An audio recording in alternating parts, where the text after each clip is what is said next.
Ce sont des belles lectures pour ce temps estival, au cœur même de l'été, où le Seigneur nous dit, pourquoi dépenser votre argent pour ce qui ne nourrit pas, vous fatiguer pour ceux qui ne rassasient pas. C'est intéressant de voir que le repos dans la Bible n'est pas une inaction, mais le repos est vu comme au contraire une contemplation des dons de Dieu, une contemplation de l'œuvre de Dieu dans le récit de la création, mais aussi comme quelque chose qui nous rend meilleurs, qui nous permet de découvrir la gratuité avec laquelle le Seigneur nous comble de ses bienfaits. Car il s'agit bien de gratuité, tant dans la première lecture que dans l'Évangile. Venez, vous n'avez pas d'argent, venez acheter et consommer. On aimerait qu'il y ait beaucoup de publicités qui nous reprennent ce verset du livre d'Isaïe. Malheureusement, chaque fois qu'on part faire des courses, c'est bien de l'argent qu'il faut sortir, mais c'est nous dire qu'il s'agit d'une autre réalité. Il s'agit d'une réalité spirituelle. Venez prendre ce qui vous rassasie. Venez prendre ce qui vous nourrit. Et se reposer, c'est accepter ou découvrir d'abord qu'est-ce qui me rassasie, qu'est-ce qui me nourrit. C'est pas facile de savoir qu'est-ce qui nous repose profondément. C'est certainement pas l'accumulation d'activités et de tomber dans un activisme frénétique. Tout ce qu'on n'a pas pu faire pendant l'année scolaire, on va le faire et on va de visite en visite, de voyage en voyage, etc. Est-ce que c'est vraiment ça qui nous repose?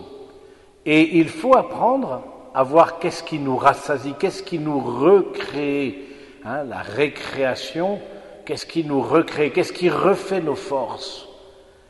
Eh bien, le Seigneur nous dit, voilà, découvrez d'abord la gratuité des dons de Dieu. Et très certainement, ce temps estival nous est donné pour un temps justement où on découvre de façon plus contemplative, parce que nous n'avons pas l'exigence des horaires quotidiens, que ce soit au travail, que ce soit dans la vie familiale, que ce soit dans la vie scolaire. On n'a pas ces exigences au cœur même des vacances. On a une certaine latitude. Eh bien, peut-être pourrions-nous profiter pour méditer sur cet passage de livre d'Ésaïe et rentrer dans une certaine contemplation, dans une certaine gratuité, dans une certaine émerveillement face à la création, face aux personnes. Et n'est-ce pas ça, au fond, se ressourcer profondément? N'est-ce pas ça, se rassasier? Et le prophète Isaïe, déjà de son temps, et c'est encore plus vrai aujourd'hui avec la société de consommation, eh bien voilà, nous invite à mettre l'accent sur cette contemplation qui nous refait les forces, qui nous repose, qui nous recrée, qui fait de nous des personnes nouvelles, pour reprendre force pour le chemin. C'est un peu aussi ce que le Seigneur lui-même voulait faire, partir en barque pour un endroit désert à l'écart. Voilà, nous est dit dans certains passages comme ça de l'Évangile, le Seigneur, venez à l'écart vous reposer un peu. Et puis, quelque part par pas de chance, sa renommée le précède, et les foules l'apprirent, quittant leur ville, le suivirent à pied, débarquant, il vit une grande foule, qui était là, il fut pris de pitié et de compassion. Mais là encore, dans ce récit de la multiplication des pains, il est fait allusion à une certaine gratuité. En quoi il est fait allusion? Premièrement, dans l'attitude des apôtres lui-même, puisque le Seigneur demande qu'ils puissent apporter ici ce qu'ils ont. Donnez-leur vous-même à manger. Ils lui disent, nous n'avons là que 5 pains et 2 poissons. Mais apportez-les. Au fond, la gratuité, c'est aussi une certaine confiance, une certaine désappropriation de nous-mêmes, décentrement de nous-mêmes, alors que nous sommes tellement occupés de nos petites personnes et de voir ce dont j'ai besoin et de nous mettre au centre de nos actions. Le Seigneur dit, donnez-leur vous-même à manger, apportez ce que vous avez, offrez-le, De même que le prophète Isaïe vous dit, ben voilà, prenez la nourriture sans payer, buvez sans payer, reconnaissez les dons de Dieu. Vous avez reçu gratuitement, donnez gratuitement.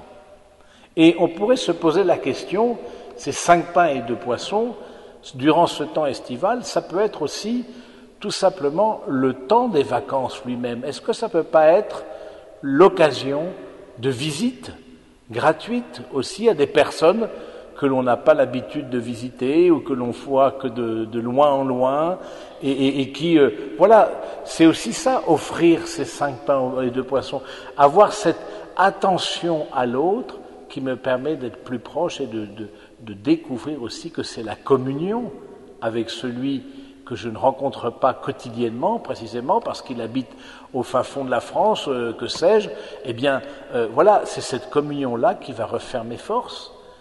Et le Seigneur nous demande d'offrir ce que nous avons. C'est apportez-les-moi. C'est-à-dire, n'ayez pas peur quelque part de tout. Il y a une condition pour que notre vie soit féconde, c'est offrir, s'offrir soi-même, perdre pour gagner. Parce que c'est en perdant qu'on reçoit, nous dit la très belle prière de saint François d'Assise. Oui, nous pouvons être invités durant ce temps estival à nous poser la question, quelle place on va laisser au décentrement de nous-mêmes et quelle place on va laisser à la confiance, ou est-ce que tout est déjà programmé, millimétré, tout est déjà bien organisé, qui fait que voilà, il n'y a plus de place pour la prévidence, il n'y a plus de place pour la désappropriation, il n'y a plus de place pour offrir ces 5 pains et ces 2 poissons que nous avons tous et dont le Seigneur a besoin parce que sans eux, il n'y aurait pas eu de miracle. Oui, frères et sœurs, nous devons nous poser la question, où est-ce que nous en sommes de cette capacité d'offrande de nous-mêmes, de cette capacité de don, de désappropriation, cette capacité de gratuité. Alors c'est vrai qu'il y a une condition. Il y a une condition pour exercer cette gratuité. Eh bien, c'est la confiance. C'est vrai, c'est pas si évident que ça. On se rappelle la veuve que le prophète lui demande, donne-moi de l'huile, etc. Mais écoute, nous n'avons plus qu'une poignée de farine et un petit peu d'huile, et puis sinon on va faire cuire un pain, on va tous mourir. Mon fils et moi, nous allons ensuite mourir. Donne-moi cette huile, donne-moi cette farine, dit le prophète, et tu verras l'œuvre de Dieu. C'est ce que saint Ignace de Loyola, que nous avons fêté il y a quelques jours, appelle offrir l'Isaac du cœur.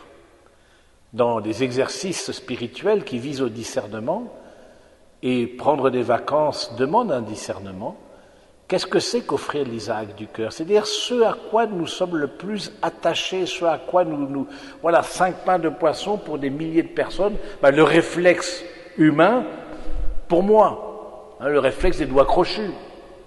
Je garde ça pour moi et surtout je le planque de peur qu'il y ait quelqu'un d'autre qui ait vu et qui s'en prenne à moi et qui s'en prenne à moi. Jésus nous fait rentrer dans une autre logique. Offre ce que tu as. Offre ce que tu es. Contemple la beauté de Dieu qui te pousse à l'offrande de toi-même durant ce temps estival. Que nous ayons une place dans notre agenda d'été, que nous prévoyons les choses, ça c'est bien, les visites, etc. Mais est-ce que nous avons pensé à prévoir un temps pour la gratuité, un temps pour l'offrande, un temps pour la confiance et le décentrement de nous-mêmes, un temps au fond pour la contemplation? Tous ces mots-là sont synonymes, parce que contempler l'œuvre de Dieu, c'est se décentrer, c'est de mettre notre confiance en lui. Alors oui, frères et sœurs, nous demandons au Seigneur qu'il nous aide pour qu'il puisse rendre notre vie féconde. Voilà, c'est 12 pains, on ramassa 12 paniers pleins de pain, etc., etc. Il y avait 5000 personnes, 5000 hommes, sans compter les femmes et les enfants. C'est la surabondance. C'est la surabondance, c'est ça que ça veut dire. Pour qu'il y ait une surabondance dans notre vie, à un moment donné, il faut accepter de perdre, accepter d'offrir, accepter que ça ne dépende pas de nous, de lâcher prise, rentrer dans la dimension d'abandon, offrir peut-être cet Isaac du cœur, ce à quoi on tient le plus, parce qu'on pense que notre vie en dépend, ce peut-être que l'on a transformé en idole et qu'on a mis à la place de Dieu, du Dieu vivant. Demandons au Seigneur, frères et sœurs, si nous avons l'occasion, justement, dans ce temps estival, de prendre le temps de cette contemplation, de prendre le temps d'une relecture de notre année scolaire, de prendre le temps justement de quoi je dois me défaire pour que ma vie porte du fruit et du fruit en abondance. Qu'est-ce que je dois lâcher prise? En quoi je dois lâcher prise? En quoi je dois lâcher prise sur certaines choses pour que ma vie porte du fruit? Je vous ai choisi pour que vous portiez du fruit et votre fruit demeure. Alors demandons au Seigneur, les uns pour les autres, dans la prière, demandons à la Vierge Marie qui a vécu cette vocation à la fois d'abandon et de fécondité de façon suréminente, demandons-lui qu'elle nous aide durant ce temps de repos à nous recentrer sur l'essentiel, le Christ notre Sauveur. Amen.